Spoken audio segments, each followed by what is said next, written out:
So the first thing you're going to need for this build is going to be a pair of gloves and some tin snips, because this is pretty sharp. You're cutting into old tin cans and coffee cans, so you're going to want to protect yourself and you need something to cut.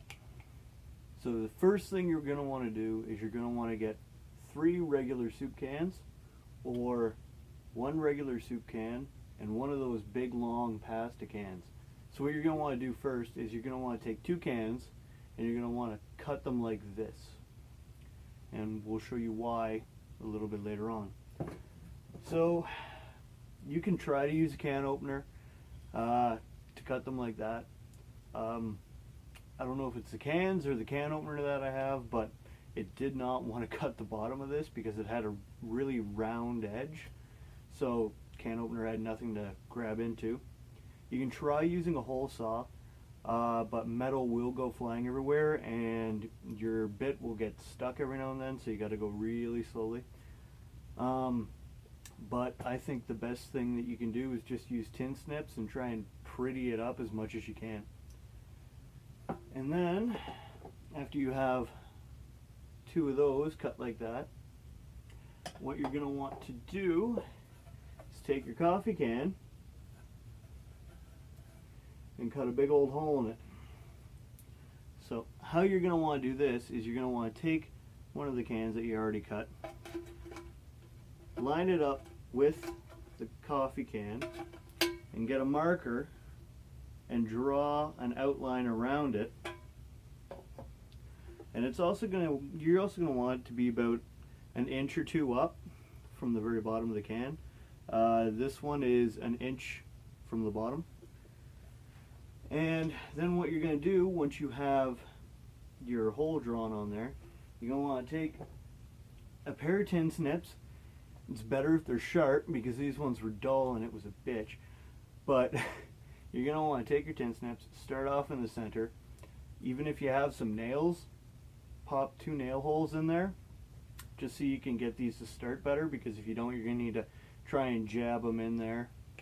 So just try and make your work easier and clean it up as best you can. What I did on this one was I had a rough hole cut, and then I snipped just little pieces around the edge, just like that, so I could bend them up and down to fit the can a bit better. You can see all my little cuts in there. And I did that the entire diameter.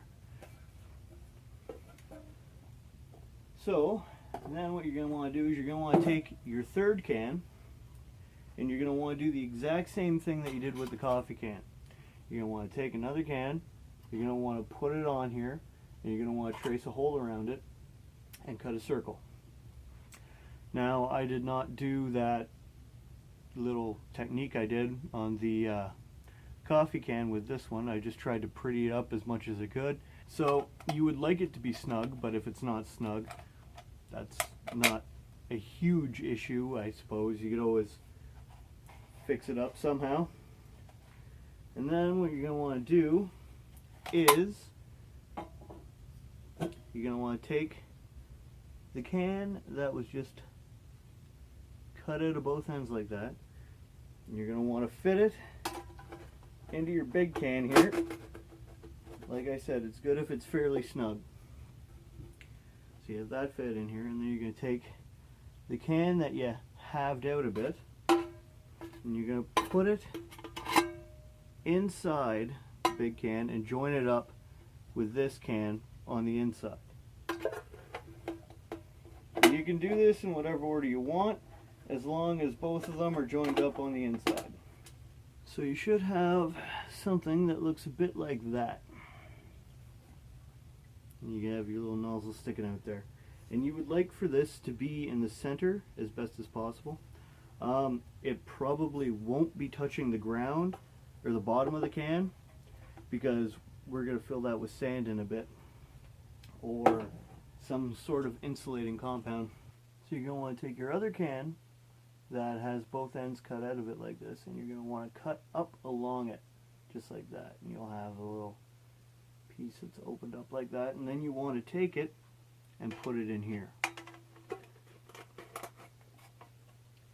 And that'll be your stovepipe. And then you want to take it and you want to cut it just a little bit lower than the top of the can here. Okay, so we're going to take that and put the rough end inside the can. So we're just going to put it right in here. And that'll be our little chimney. Just ball it up a little bit so you have some overlap there. And then pop it in. Should be good to go. Try and line everything up a little bit. Take your snips. Mine are pretty friggin' dull. You just cut roughly an inch. Just 2 lines like that, like I did on the front of the can.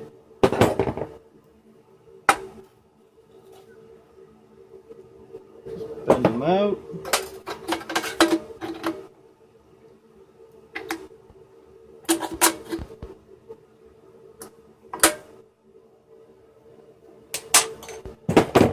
Cut it off like that, and you'll still have a little bit of overhang right there from where we just cut. So just take that and try to get it to where you won't cut yourself whenever you go to use this. Another thing you could do is you could just bend it down inside. Honestly, probably a bit easier. So we're going to do that next. That was a horrible cut.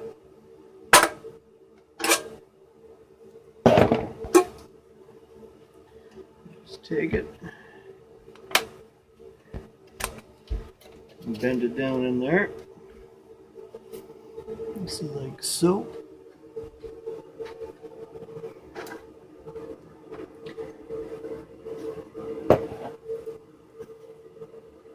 Make another one here.